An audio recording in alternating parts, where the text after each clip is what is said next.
there have been so many additions to the Supersized NorCal 40A. I'm not sure what to tell you it's time for an update on, but it's mostly on the Freq-Mite. So the Freq-Mite is now mounted inside here, and the keyer is mounted here, and the LM380 amplifier is mounted here. So I've been mostly playing with these questions. Does the Freq-Mite cause interference?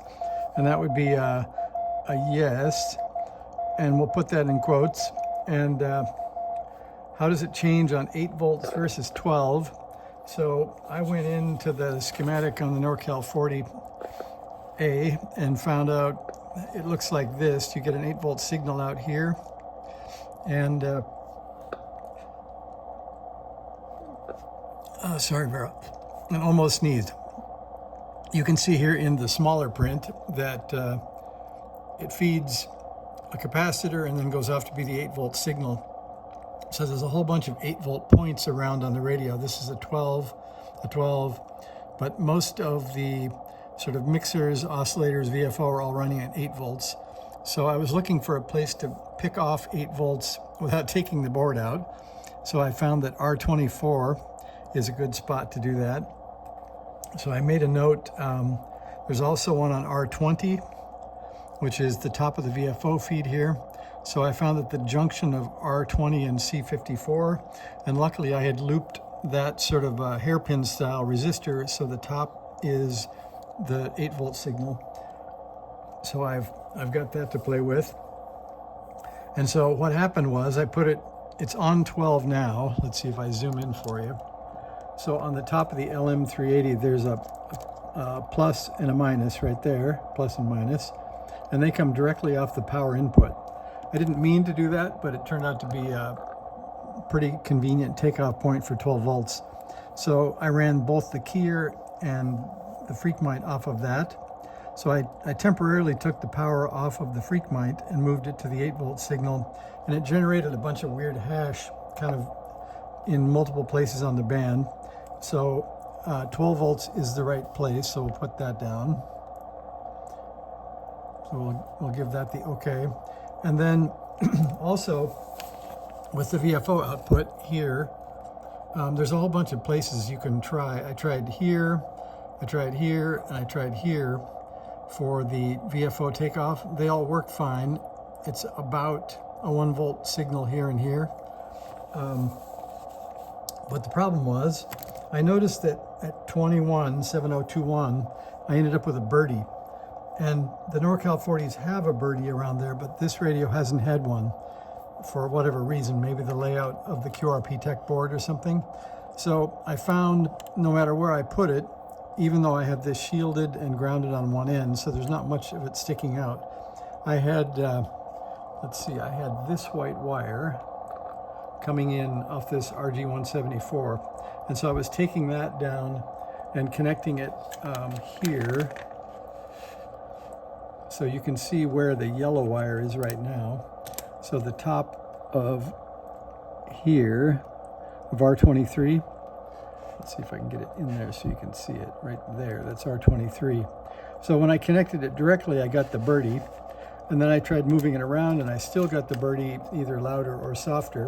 But then I found if I put a switch in, which is kind of a hack, but I'm kind of running out of the funds beginning to go sometimes when I think about how much effort I put into this thing. So there's my birdie, and you can use the Freq-Mite to read the frequency of the birdie. I'll zoom back for that. So we hit the button.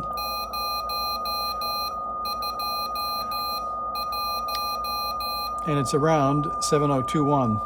But if we turn the switch, it goes away. So that may be the solution, that there may be a push button and a switch. So I can get rid of that. It doesn't seem to make any hash on 12 volts. So as you guys know, I have something like S6 noise, so I don't really hear many stations these days. But if I turn up the RF gain all the way, and we go down to the bottom end of the dial,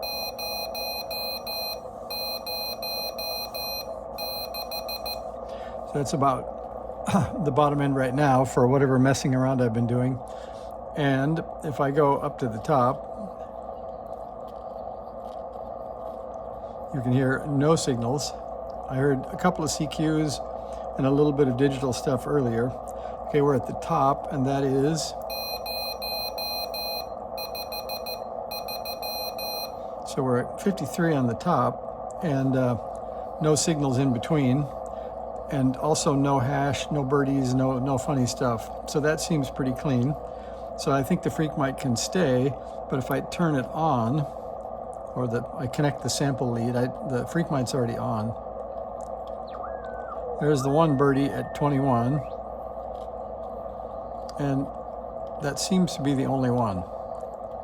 So I think that's going to be the final thing.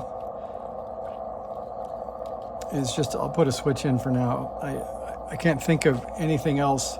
I may try a smaller value of cap to see if I can lower the level of signal that goes in, because the Freq-Mite has a preamp anyway. So maybe a little bit less signal might help, but like I say, I'm kind of running out of energy on this. I've been 2 or 3 days messing with it. So let's see, I'll find you a schematic and I'll show you that.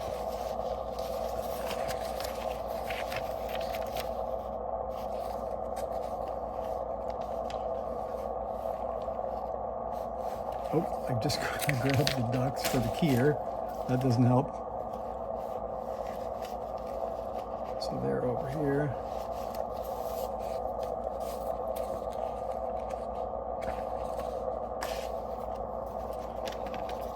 At some point, maybe they're just going to have to believe me, but here they are. So there's the Freq-Mite diagram, and here's the schematic. And you can see that we've got a couple of an emitter follower and then an amplifier to feed the voltage in there. So I may be able to drop, although that's already 22 picofarad, so it may not help that much to drop it. So I think we're going to go with the switch. So the only questions then are where to put the switches. I think it's going to be a pair of momentary contact toggle switches. So I'll have on, so then I can have memories 1, 2, 3, 4 with 2 switches on the front for the keyer. And then I'll end up with the frequency button. And we have the button for the K1EL. And that sends empty because I don't have any memories full yet. So I'll need to connect up those switches for the keyer and maybe find a place for the speed pot, unless I decide to go with keyer input. We'll see about that. And then the only other option is may go in is I have a small speaker that I may stick in the side of the case, in the top of the case, so that it's side facing. That may be the final thing that goes into the Supersized NorCal 40. So put some notes in the comments. I think I heard some votes against the internal battery, and I tend to agree that I generally just carry batteries around. I have some interesting ones to carry, like this one is an interesting one that it has all kinds of different inputs, and it runs just 3 of these cells, the 18650s, and they work out pretty well. It'll charge pretty much on anything from 9 to 12 volts with the input lead, and that's here. It also has USB output and a bunch of other cool stuff. So that sometimes goes with me. I've got some batteries, a couple of old, let's see, one was a USB brick that died. I just used that 18650s in that as well. So who knows? But I don't think I'll put a battery in this one.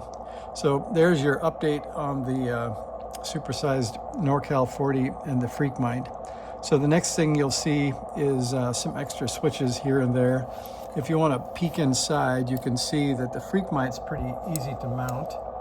It comes with a little L bracket. One side is threaded. So way down the hole there, there's a single hole that is in the bottom of the radio. That's here. Right there, that's the Freq-Mite screw. So that holds that down nicely. And I'm still on the single standoff on the keyer here, so it's holding on to the latch screw.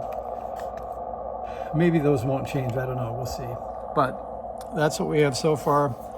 I'll see if I can take it out on the weekend here and make a couple of contacts. There's been lots of requests for that. So thanks for watching. See ya.